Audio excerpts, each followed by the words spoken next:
Good evening, ladies and gentlemen. Welcome to tonight's Council on Foreign Relations meeting. Just to note that this meeting is on the record and members are joining us both in person and virtually via Zoom.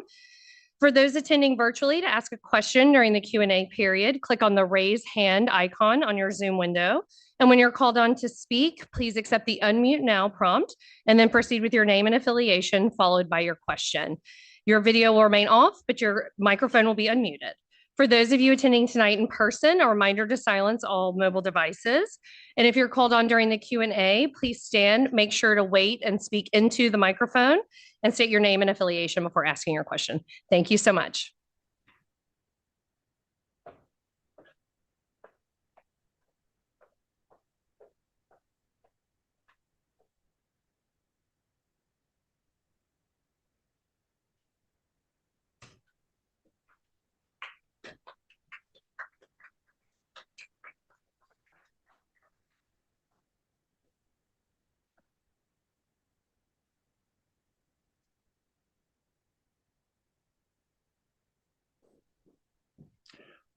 Well, good evening, everybody. My name is Mike Froman. I'm president of the Council on Foreign Relations, and welcome to today's meeting on the state of democracy around the world. We're delighted to be joined by three experts on the subject. Shanti Kalito on video. Thank you for joining us. CFR's own Yascha Mounk, senior fellow here, and Michael Abramowitz, president of Freedom House, and Carla Ann Robbins will be moderating the discussion. I'm particularly excited to be here tonight because this meeting marks the formal launch of a series that is part of the Diamonstein Spielvogel project on the future of democracy. That project was begun in 2021 and came to fruition thanks to the foresight and support of Dr. Barbara Lee Diamonstein Spielvogel and her late husband, CFR member Ambassador Carl Spielvogel. Over the past 3 years, the project has established itself as a leading source of nonpartisan research and analysis on the state of democracy and democratic reforms around the world, with a wide range of publications, events, and programming. So thank you to Barbara Lee, who is on virtually, and to the Diamonstein Spielvogel Foundation. This initiative has now been extended another 5 years, and this new phase will focus on inequality, polarization, populism, and new technologies, especially AI, and how those are challenging democratic governance and institutions. And frankly, it couldn't come at a more important time. With the start of the Bangladeshi parliamentary elections yesterday, this is the biggest election year in history. Over half the world's population will have the opportunity to participate in elections in 2024. More than 80 national elections will take place, including in 8 out of the 10 most populous countries in the world, including the United States, Mexico, Indonesia, India, Russia, the EU, and Taiwan. But a thriving democracy depends on more than just whether elections occurs. And I don't want to take the thunder away from Michael Abramowitz, but I'm going to cite some Freedom House statistics. Of the countries undertaking elections this year, only 40 will have fully free and fair votes. And according to Freedom House, freedom around the world has declined for the 17th straight year. For the first time in over 2 decades, there are more dictatorships than liberal democracies. And at the same time, on the good news side, the weaknesses of autocracies, whether it's Russia's being mired in Ukraine, China's flagging economy, troubles in Venezuela, they're all becoming increasingly apparent, the weaknesses of autocracies. In 1790, President Washington called the nascent US democracy the last great experiment for promoting human happiness by reasonable compact in a civil society. The experiment, of course, hasn't always been perfect, but we've come a long way and there's still much to be hopeful for. And with that, let me turn it over to our presider, CFR Senior Fellow, Carla Ann Robbins. Thank you so much, Welcome. Mike. And thank you, everyone. So welcome to today's Council on Foreign Relations meeting on the state of democracy around the world. I'd also like to welcome the over 200 CFR members around the country and the world who are participating in this meeting on Zoom. So as Mike said, I'm Carla Robbins. I'm a senior fellow here, recovering journalist. I'm also co-host of the Council's The World Next Week podcast. I'm allowed to advertise here. So I have our colleagues here. You all might introduce them as well. So I think we'll get started. We have a very fast-paced program, a limited amount of time. And we're going to chat up here for about 25 minutes, and then we're going to open it up to the members for questions. So as Mike said, this year we're going to have a lot of elections there. The EU as well is going to have their elections. The count goes around 60 to 80, depending on how you want to count. Some of them are national elections, some of them are, for heads of state, some of them for parliaments. So elections don't by any means guarantee democracy, as Mike also noted. So Mike, can we start with you? I know your 2024 Freedom in the World report doesn't come out until the end of February. And I also know that you don't give out pre-embargoed versions because I've tried to get them from you before. But you had a very interesting stat last year. You noted that there were 34 countries in which democracy advanced. And you also noticed that 35 countries that declined was the smallest recorded number since the negative pattern began. So not everything was bad. So my question is, among the scores of these elections being run this year, which are the ones that your analysts are going to be monitoring most closely to see? What are the bellwether ones? Well, as Mike said in his opening remarks, democracy is not just about elections. It's about the rule of law. It's about having an independent judiciary, independent press, freedom of religion, freedom of the speech, all the other things that we rate in freedom of the world. And over the last 17 years, we've been in this, what many have called a democracy recession, where democratic societies have been weakening and authoritarian societies have been sort of on the rise. And so every year for the past 17 years, Freedom House has recorded more countries declining in respect for political rights and civil liberties and those improving. Last year was interesting, as you alluded to, because the gap kind of narrowed, and it seemed that maybe things would be turning the corner. And so we're not going to know for sure until we unveil on February 29th. So we're going to have a great launch event on February 29th. But I think, so there's a lot of things that are going to be happening in the next year that we're going to be paying attention to. Number one would be the impact of social media disinformation on elections. I mean, that's one of the major things that's different now than 30 years ago when I covered politics, at the Washington Post. That authoritarian actors, would-be authoritarians, are kind of weaponizing the internet really to undermine democracy. And so this is happening not just in authoritarian societies, but also with respect to democracies. That's one thing we're looking at. I think number two would be the role of the media in kind of covering these elections. I think that's interesting. We've talked a lot about kind of news oases in America, where local news has been kind of eviscerated for a variety of different factors. This is a global phenomenon. Who are going to be kind of the referees, for governments for these elections? I think that's a big open question. There's some countries where the fact that there's going to be an election is kind of farcical. I think about Russia, right? There's an election in Russia. We kind of already know what the result is. But there are a lot of other countries that we're going to be watching very carefully. I always say that the number one country that I'm looking at is the United States. Really, I think it's important not just for democracy within the United States, but in terms of the kind of for the fate of global democracy. 2021, January 6th, was something that was a terrible event inside the United States, but it was watched around the world, right? And people saw what happened in America. We work with human rights defenders all over the world, and they were saying, what's happening in your country?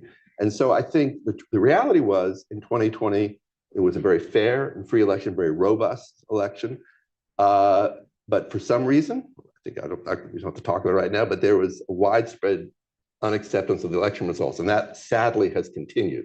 So I think really one key question is whether there's going to be a free and fair election and whether people will accept the results of the election. I hate to say that about the United States, but that's sort of where we are. The final thing I would say, Carla, is I think you ought to be generally hopeful about elections, because elections can surprise you. I think about when I was a young reporter, what was one of the biggest stories in the world in 1986 was the ouster of the Marcos regime, who did everything he could to kind of hold on to power, to stuff the ballot boxes, to cheat, to throw people in jail, but he lost. he lost an election. And so even if authoritarian powers or people try to tilt the elections, they can't always succeed. And that's what I think. So I think there'll be surprises this year. I'm very confident of.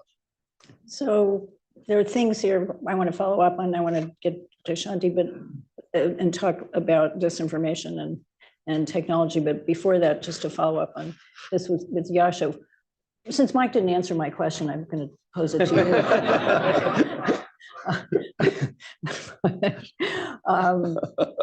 Which elections are you going to be watching closely? Which are the places where you think democracy?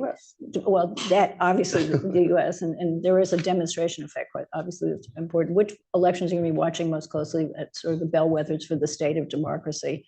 And I suppose you had written in the Atlantic about how incredibly important these parliamentary elections were in Poland, and they turned out well. So maybe not all doom and gloom. What else are you watching? I'm going to try and answer your question, not more interestingly, but more specifically than Mike did. Thank you very much. I mean, if I don't, you can punt it on. Right. To, Someone will answer my question. Well, I mean, I think some of the most important elections this year, I would say, are in India and the United States. So India is obviously the largest democracy in the world, and it is a country that is under where democracy is under real assault, I would argue, from Narendra Modi. Free speech has been severely restrained in India. It is a country in which the liberal element of liberal democracy is, I think, under real threat at the moment. At the same time, these do remain very meaningful elections. Modi lost a number of state elections over the course of the last years. There is a real opposition party that is allowed to campaign, it's allowed to present itself. So it is a free but somewhat unfair election. And I think whether or not Modi gets re-elected is going to influence the fate of what really for the last 75 years has been the most positive surprise in the democratic world, very significantly. India is not a country that most political scientists would have predicted in the late 1940s would sustain itself as a democracy because of its vastness, because of its regional differences, because of its poverty, because of a number of people in the country at the time who were illiterate and so on. It has been an inspiring example of democracy, but it is now in one of its most dangerous phases in its history. And so I think that election is going to be of particular significance. The other election, and Mike did say that, is of course in the United States. And I'm going to be watching that for two things. Whether we do manage to get through this election with a real modicum of social peace, whether we are going to avoid violent clashes in the run-up and perhaps in the aftermath of the election, whether all participants in the election are going to accept the result that comes from it. And since my funding doesn't depend on Congress, I'm also going to be a little bit more explicit than Mike. I think it also depends on whether or not Donald Trump wins. Donald Trump has refused to accept the outcome of the 2020 election, is much more explicitly opposed to some of the basic mechanisms of our democratic system than he was in 2016, would, if he was re-elected, have a much larger number of loyalists who he could put into key positions in the administration, would have much more complete control over the Republican Party than he did in 2016. And so I think a second term of Trump in the White House would be much more dangerous, much more challenging to our democratic institutions than his first term in office was. But you did also talk about Poland, and I want to put the positive surprise of the last year, the fact that, in an unexpected way, unexpected even to some of the leaders of the Polish opposition, they were able to remove this populist government from office after it had seemed to concentrate its power in its hands for about 8 years. I want to put that in the larger context of where we stand with the threat of authoritarian populism. Because when I look at Mike's data from Freedom House, right, one of the striking things about the last 17 years at this point, 18 years at this point, is the democratic recession as a whole, is the fact that democracy has been challenged around the world. But I think the most surprising part of this is that even countries that political scientists would have argued 15 or 20 years ago are safe from democratic erosion, are places where democracy had consolidated, were under real attack during those years. And so one way we thought about this is that the rise of authoritarian populism, often on the right, but not just on the right, also on the left and sometimes from the political center, was this new threat to the stability of supposedly consolidated democracies, even in places like North America and Western Europe. And so for the last 7 or 8 years, the debate has always felt like, well, will these populists start to win every election? And when they win elections, will they destroy democracy? And then all of these countries are going to turn into these dictatorships? Or is this just a wave that's going to crest, that democratic opposition is going to be able to fight back against them? And then perhaps this crisis moment will turn out to have been a chimera. And I think it's time to give up on that easy 1 or 0 dualistic distinction. Because what we're seeing in country after country after country is that when populists win, they don't necessarily manage to concentrate all of the power in their own hands. Sometimes opposition movements can, against great odds, win back power, oust those dangerous populists from office. But when they do, that's not necessarily the end of the story, because populists can then reform in opposition and win again the next time. And so rather than thinking of this as one moment of crisis for democracy, I think we have to recognize that populists have become an integral part of our political system. And that in most places, this is not going to end either with full scores in Freedom House or with terrible scores in Freedom House, but with something in between. Neither a clean democracy nor a straightforward dictatorship, but rather a political system that is compromised, in which those in power have given themselves privileges and powers that favor their re-election, in which the contestation over the rules of the game is as important as the contest within the rules of the game, but places in which the kinds of elections that we're going to see in half of the world over the course of the next 12 months remain genuinely meaningful nevertheless. Thank you for both of you for that. So Shanti, can we talk about how much technology is changing this process here? We've heard a lot about AI and how it could possibly pose an additional risk to elections, magnifying disinformation. How much are you worried about it? What are you watching for in this space this year? Sure. Thank you, Carla, and thanks to the council for hosting this conversation. I apologize for a little bit of background noise. We're trying to get rid of that. Before I get to the issue of technology, let me just take a step back and maybe build on something that Mike Abramowitz said at the beginning, which is, we've focused a lot on the elections this year, and rightfully so. We have a number of major elections and major events. But what the elections really do is serve to focus attention on all these underlying issues, which are measured by Freedom House, which are measured by other indices. They get to the strength of institutions. They address the closing of civic space, all these other important factors that then are magnified and highlighted during election periods. And so while we look at the elections themselves this year, what it's really doing is forcing us to look at all these underlying issues and hopefully to start addressing them.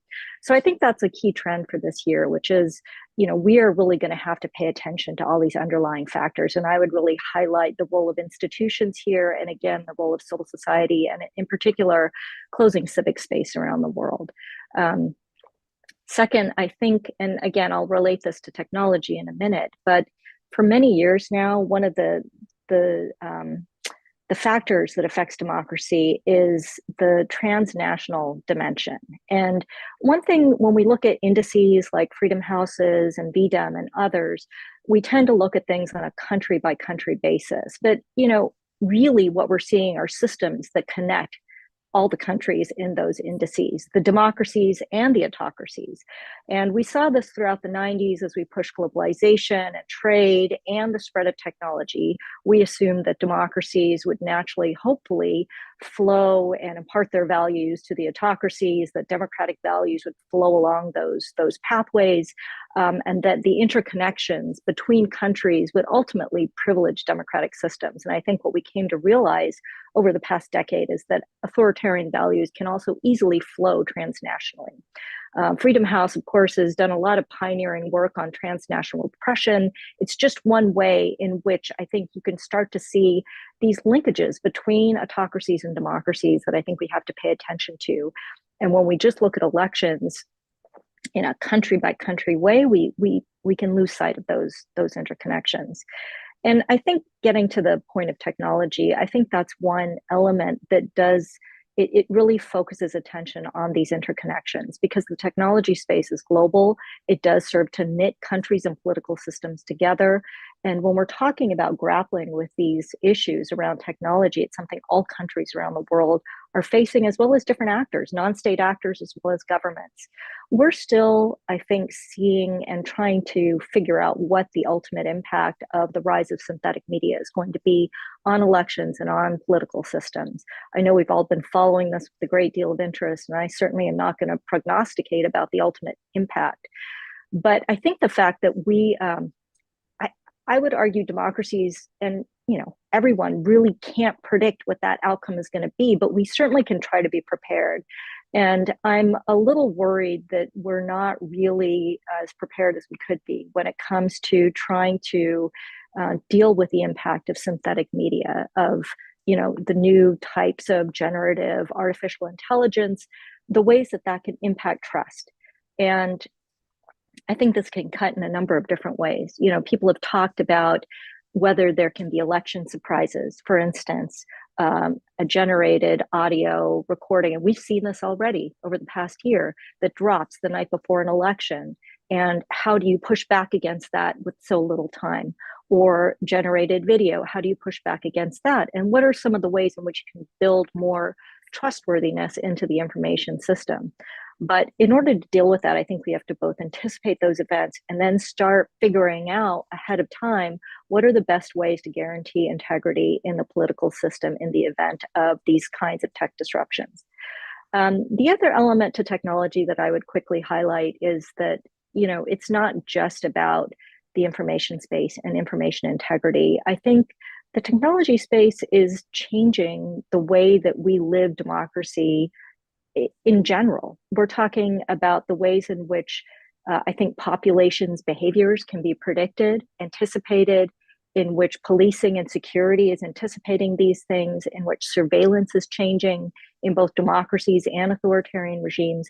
So even as we focus on synthetic media, I think we need to take a step back and look at how all these issues come together. And again, it's not easily predictable. To try to wrap this up on a slightly more hopeful note, as I know Mike Abramowitz and others have tried to do, I think there are many groups that are really grappling with this now, that are trying to put in the research, the policy recommendations. I think all of us that are concerned about democracy have to take this seriously. And if we believe that democracy is important, we must make this a priority. Thanks. I want to turn it over to the members and as well as members on Zoom, but so just very quickly ask all three of you, the role of the United States in all of this. Some of this is demonstration effect, but we also have a long history of being an arbiter. We call balls and strikes about elections. Do we have the standing to do this anymore? Are we playing that role? Are countries turning to us? And also in terms of technology itself, are we giving this sort of support to other elections that we used to do so that countries can do what they need to do to hold free and fair elections? I think the short answer is yes. We're trying, and I think for some of the reasons that we alluded to in the previous comments with respect to January 6th and perhaps the Iraq War, we're an imperfect tribune, but I do think that if the United States steps back from advocating for free and fair elections, I think that has a very terrible effect. I mean, I think that one thing, it's like a small thing that I think about a lot of times, is that what do you do when a dictator or someone wins a flawed election? It's important what the United States says. Is the United States going to congratulate, Vladimir Putin for winning? Is it going to congratulate Prime Minister Modi? He will likely win that election. I think it remains to be seen. I anticipate that most people, that he will win a solid majority of the vote, if I were to predict now. But does that mean that he treated the press well, that the minority rights were respected? And so I think people do still care about what the United States says. And so I think that's important. The United States, spends $2 or $3 billion a year on supporting democracy efforts around the world. The work of the National Endowment for Democracy, where Shanti used to work, does great work. I mean, I think one of the, to support human rights defenders, journalists who are doing work in very challenging areas. So I think there's a lot of, we should not be apologetic about it. I think to me, one of the great lessons of the United States is it's our resilience, right? We make mistakes, some of them terrible, but we come back from them. And so I think that's what also gives me hope. So, Yasha, in Europe, is the EU doing intrinsic damage by enabling Orban? Well, I think the laughter from the audience may answer that question. I do think that Orban poses an existential problem for the European Union that still hasn't been fully recognized. So, one of the striking things is that until a few years ago, Orban's party, Fidesz, was a member of the faction of the European People's Party in the European Parliament, which is, say, the center-right, mainstream, Christian democratic family of parties in Europe, the party that, for example, Angela Merkel's CDU in Germany belongs to. So for a very long time, these parties wouldn't even kick Fidesz out of the EPP. And throughout all of those years, the European Union continued to send some of the money to Hungary that Orban used to channel payoffs to his friends. I mean, some of the richest people in Hungary now are, I believe, Orban's son-in-law and his childhood friend. A lot of that comes from EU structural funds and other kinds of EU monies. There's also an argument to be made that the freedom of movement within the European Union has actually been helpful to liberal forces in places like Hungary, because of course, completely understandably, all of the young, ambitious people in Hungary who did not want to live in a corrupt semi-dictatorship decided to use their European passports to go and move to Berlin and Paris and at the time London and make their careers there. But that probably was a kind of safety valve that made it easier for Orban to sustain his power within his own country. So I do think that the European Union has to grapple with the role it played in enabling those kinds of forces. And the reason why it's an existential crisis is that I am a United States citizen. I'm also a German citizen. And as a German citizen, I can understand the argument for why I should share my sovereignty with Polish citizens and French citizens and Portuguese citizens in order for these countries to be able to solve collective problems and have a little bit more weight on the world stage. However, as a citizen of a democratic country, I find it very hard to understand why I'm supposed to share my sovereignty with a semi-dictator in Hungary.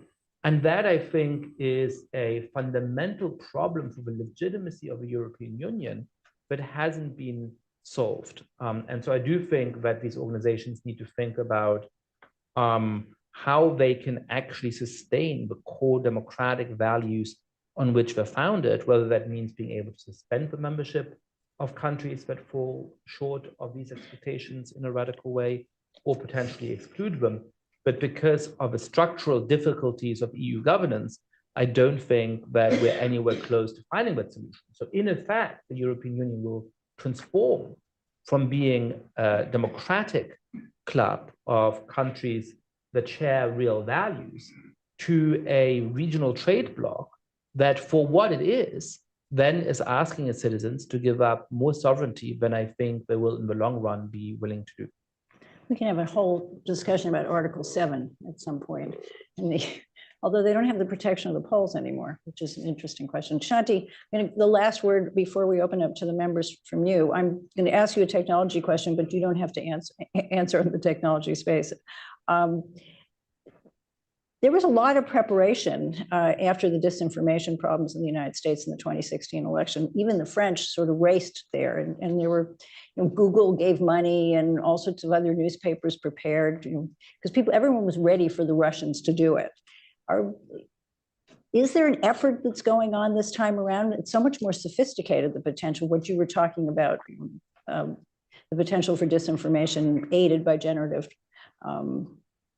technology. So do you see that we're ready for this, or are you just, are we in a really bad space going into these elections?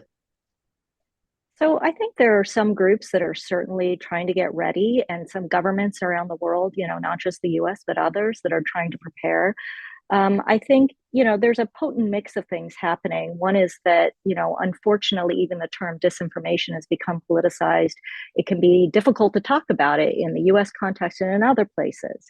I think specifically when it comes to the types of information-based attacks coming from the large authoritarian regimes like Russia and China, we certainly could be doing more, and we should be doing more to anticipate and get ready for that sort of thing, because we certainly have seen evidence that they're able and willing to utilize technology to interfere in democratic processes. I also think that this dovetails with the trend among the major technology companies to downsize staff that's really focused on these issues. Their trust and safety teams have been really shrunk over the last year. And so the people that normally would be at the platforms keeping an eye out for that sort of thing are just not there anymore. So that's partly why I'm concerned.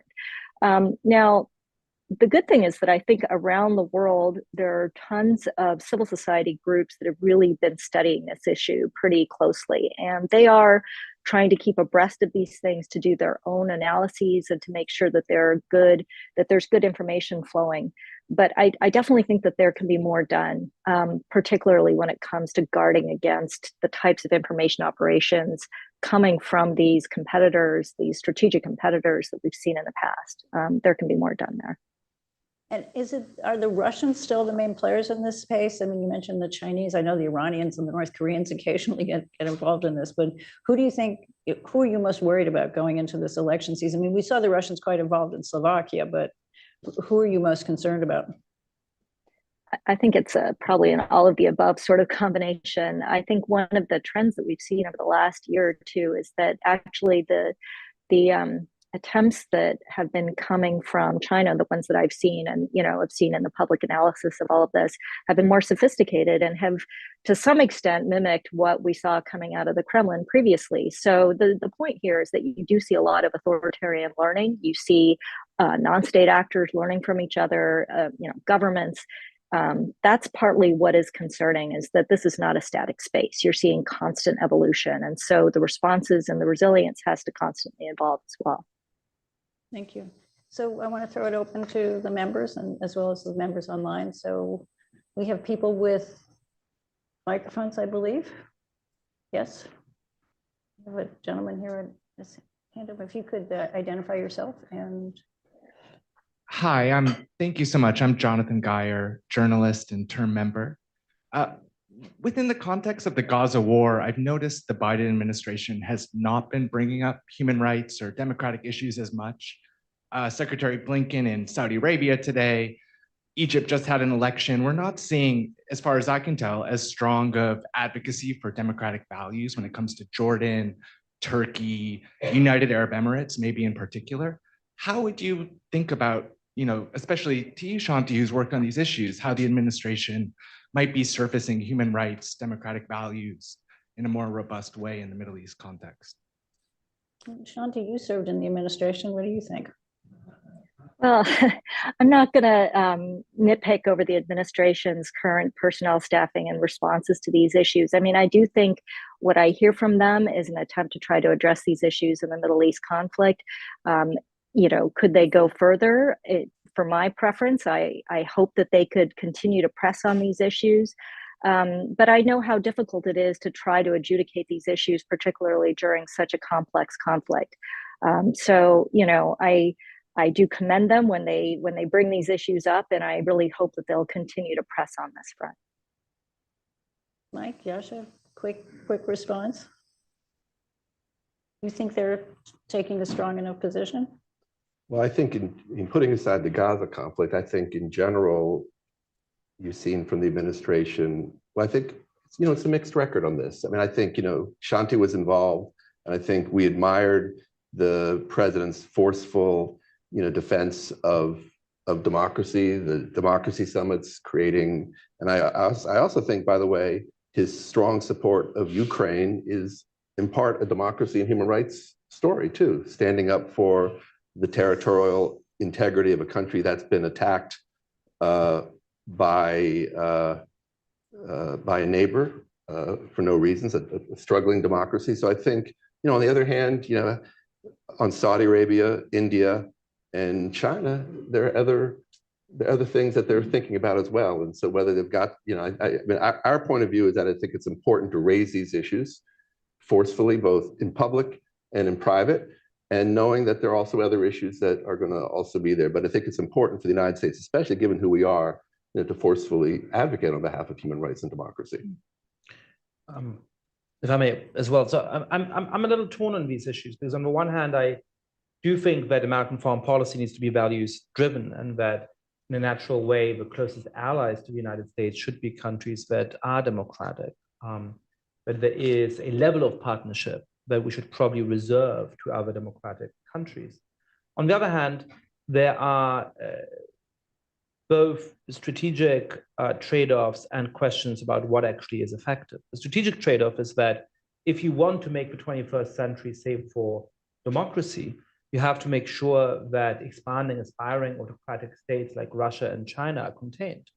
But in order to work with those, in order to make sure that they are contained, you have to work with countries whose democratic credentials are currently in question. So if you want to contain China, you have to have a good relationship with India. But India, as we've been talking about, is not a straightforward democratic story at the moment. And so there, I think that's just a very difficult, genuine trade-off about what you do. And then there's a question about how effective it is to bring up human rights in those contexts. I think what's often happened is that American secretaries of state or presidents go over to those countries. They signal that effectively a commitment to human rights is not a necessary condition for the forms of cooperation in which we're going to engage in those countries, but they think that both out of principle and for domestic political reasons, they have to lecture them a little bit anyway.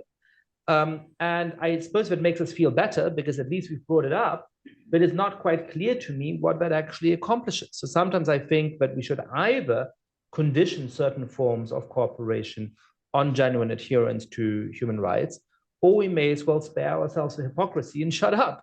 But the sort of middle path of bringing these issues up in a context where often our partners know that they just have to sort of bear through our lecture, but after that, when it comes to concrete details, geostrategic interest is going to determine the ways in which we do or don't cooperate. That seems to me like a state of affairs that does more for our soul than it does for human rights around the world. No, I think it gives considerable succor to civil society groups to hear the United States. Certainly, when meetings take place with presidents and visiting secretaries of state, we give voice to the voiceless. I'm not sure it's as cynical as you suggest, Rasha. But I'm sorry, I'm the moderator. I'm not supposed to have an opinion on this. I'm sorry. Do we have somebody on Zoom with a question? We'll take our next question from Shelley Leibowitz. Ms. Leibowitz, please accept the unmute now button. Apologies, we're having some difficulties, so we will take our next question from Shirin Tahir Kelly. Thank you very much for this interesting discussion. I wanted to follow up on something Michael Abramovich said in terms of the power of example that the US offered. I recall that even in the heyday of democracy promotion, when there was a certain rhythm to what the US did and asked others to do, it was hard for the US officials as they traveled to meet with aspiring democracies or existing democracies, both in the government and civil society, to make the pitch. I mean, one met with skepticism, but one got a good hearing. Do you think at this point, given what happened with the last elections aftermath in the US and the follow-on that occurred on January 6th, and the thus far lead up to the 2024 election, has that been further eroded? I mean, if we make this, as currently we do, democracy and its importance as an element of our foreign policy, has our task become much, much harder at this point? Thank you. I think the question is, does anybody trust us? The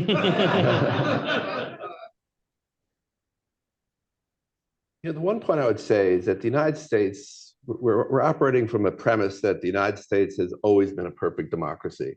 I mean, during World War II, we went off to defeat Hitler, and yet African Americans were denied democracy all over the South. And we interned Japanese. And we interned Japanese. So America, I mean, that's one of the incongruencies of being an American, that we have these great aspirations, but we imperfectly live up to them. I mean, my point of view would be that if the United States does not speak boldly on these issues, understanding that sometimes there will be other issues, it's going to be hard for other people to do it. I think that's what you see.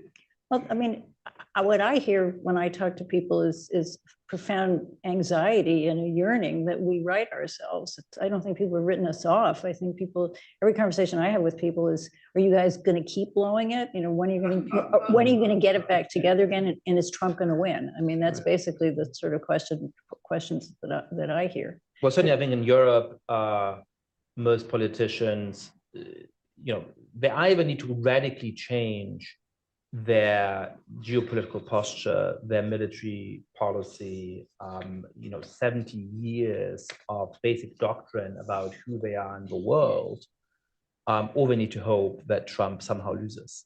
And so, because changing the entire geopolitical posture is intellectually hard and a lot of work and requires some thinking, they're telling themselves that Trump can't possibly win again.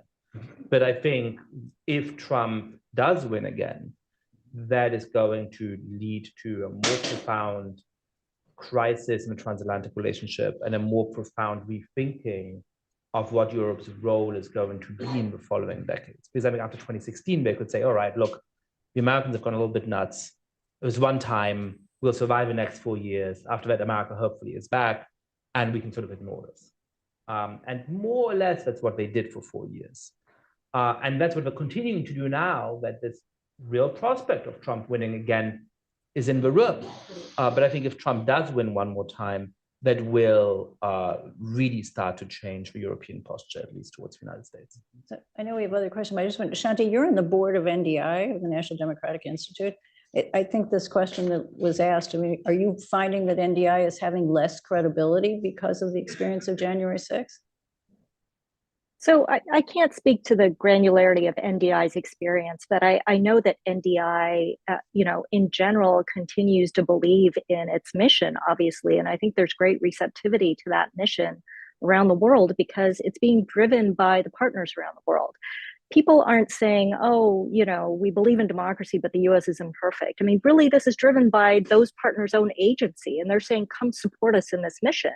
And that's what democracy support organizations do. They don't see themselves as driving the agenda. It's really about those around the world who are trying to drive their own mission and drive their own agenda, their democratic agenda. I think ultimately, just to get back to how Mike put it, if we waited for the perfect democracy to step up and lead this charge, we would be forever waiting. And I think democracy would just capsize. I think we have to come to peace with the fact that that the mission of supporting democracy is going to be spearheaded by imperfect democracies all around the world.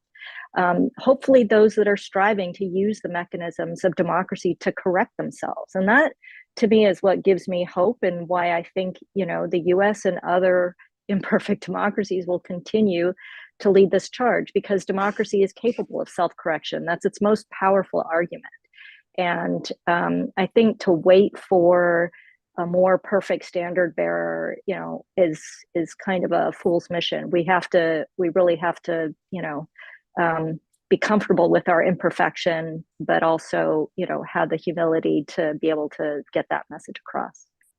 Thanks. So this gentleman, I think here was next, and then.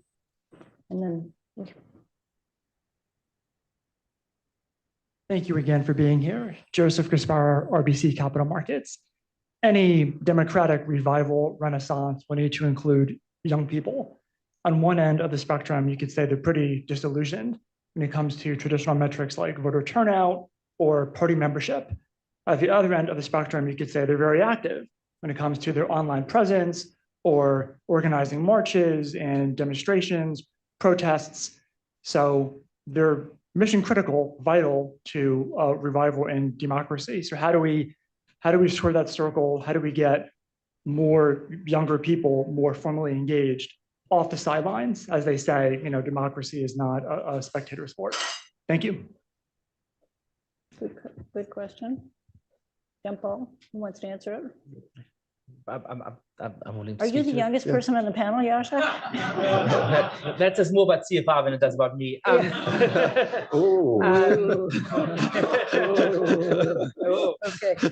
No drinks for you after this.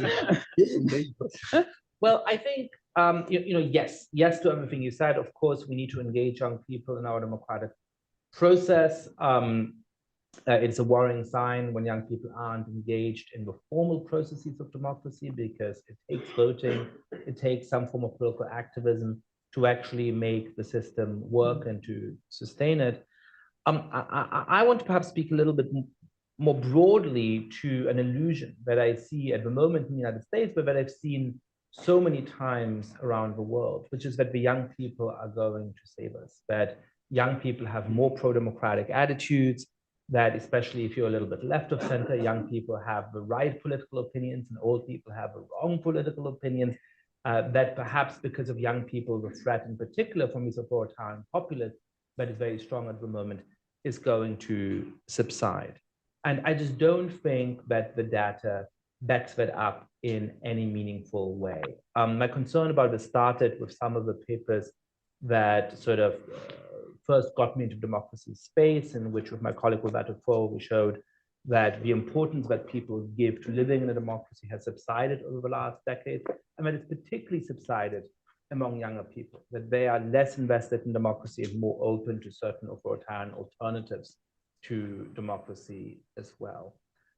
We see that in the support for populist parties, which in certain countries like the United States is less among young people for various historical, cultural, and demographic reasons, but which in many countries is higher among young voters than it is among older voters. So for example, far-right populist parties in Europe, nearly in every country, have much stronger support among young voters than they do among older voters. In a country like France, at the last presidential elections, in the first round, Marine Le Pen on the right and Jean-Luc Mélenchon, a populist on the left, had over 50% of the vote among younger voters, much more than among others. And so all I want to say is that part of the question is getting young voters engaged in these formal mechanisms of democracy.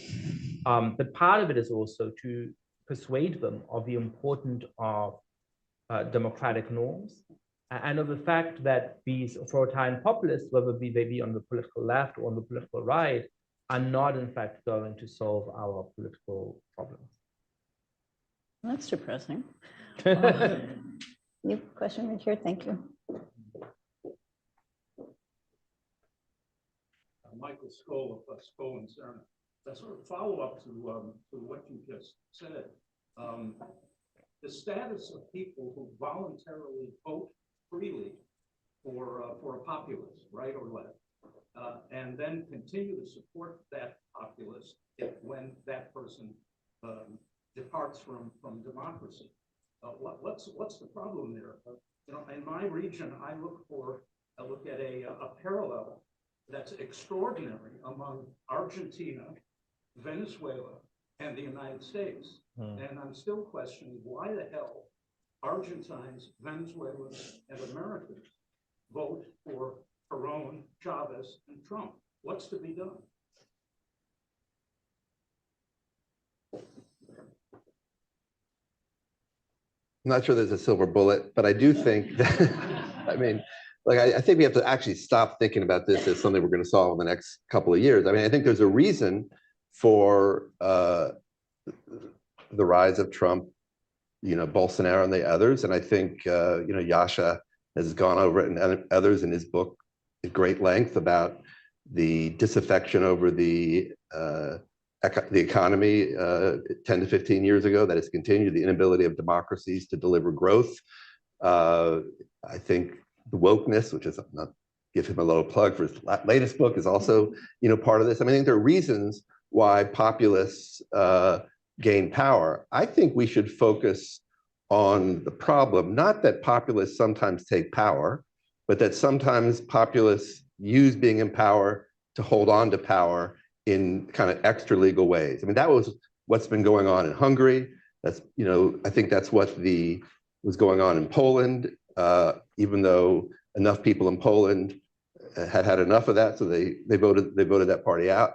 I think democracy is a competitive thing. And I think, going to the question about young people, and I think what I worry about is that too many people think of democracy as something that is about the outcome, right? That if you don't get the outcome you deserve, if the Supreme Court, rules against Roe v. Wade, or if you don't get the policy you want on climate change, then it's an indictment of democracy. No, democracy is sets up guardrails by which we're supposed to try to. It's the only system I can think of that properly sets up guardrails. And I think what we should really be focused on is not the outcomes of elections, but making sure that elections are free and fair, and making sure that the institutions like the judiciary, the media, is strong. Because if you have those strong institutions, and if you have free and fair elections, I think the people should be able to take care of itself. And then there's Argentina. But no one seemed to have solved that problem Right. yet. Just to expand on that for 1 second. So I think there's two conceptual problems here, right? The first problem is that most people are very willing to sacrifice democratic norms and sometimes institutions to get outcomes they care about. And we see that across the political spectrum. So when you have a supply of politicians who say, look, in principle, I'm not allowed to do this, so there's this roadblock to what I want to do, but what we're standing for is so important and so righteous and so important, I'm just going to put those side constraints apart, and I'm going to deliver for you.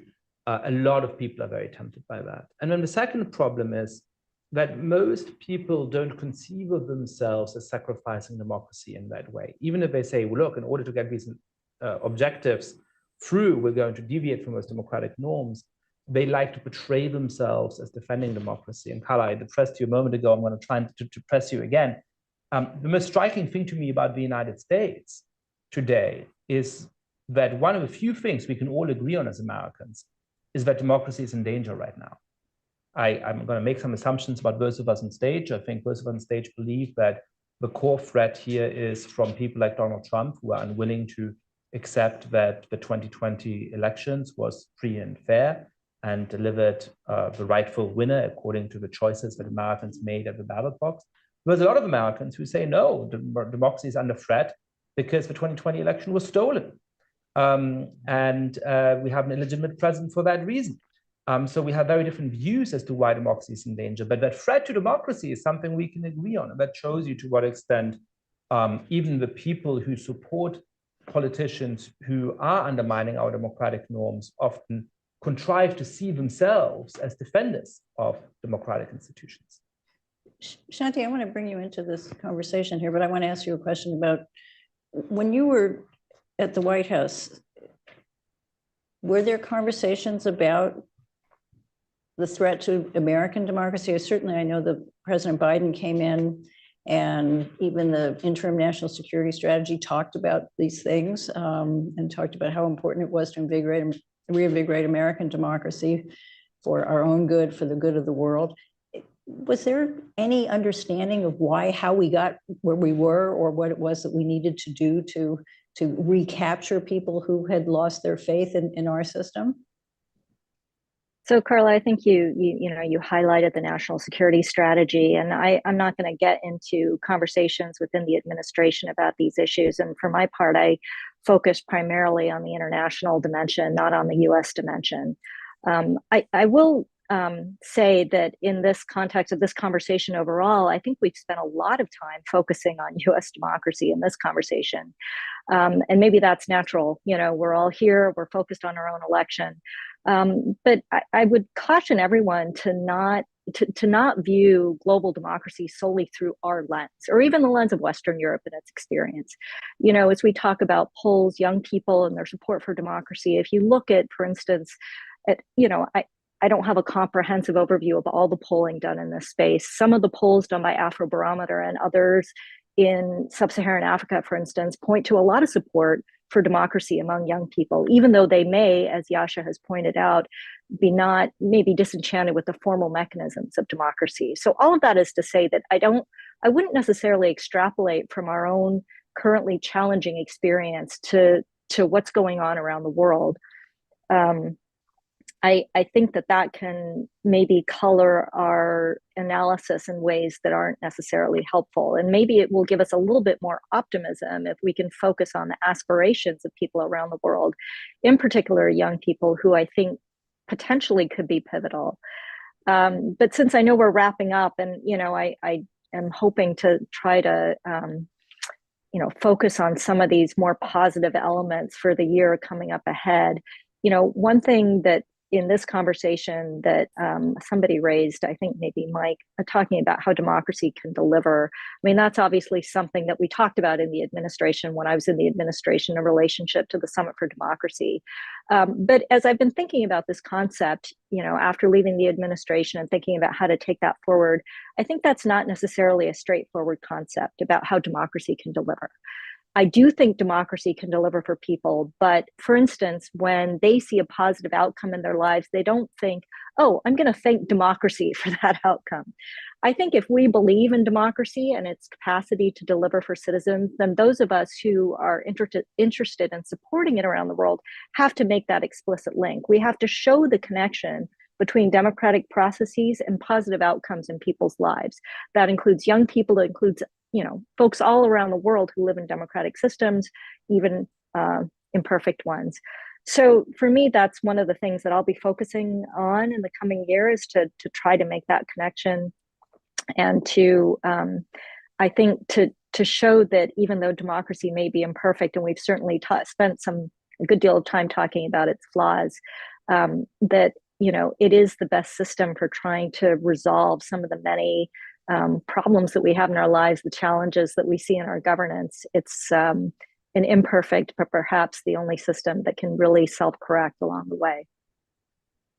Well, I think that's a great way for us to end here. I just want to thank Shanti Kalathil, Mike Abramowitz, and Yasha Monk. You all have their bios. Yasha, the name of your most recent book? The Identity Trap. Okay. I promised him that we would push that one out there. So I want to thank you all for joining, and a special thank you to Dr. Diamonstein Spielvogel for her foundation's support of the project and making this evening's discussion possible.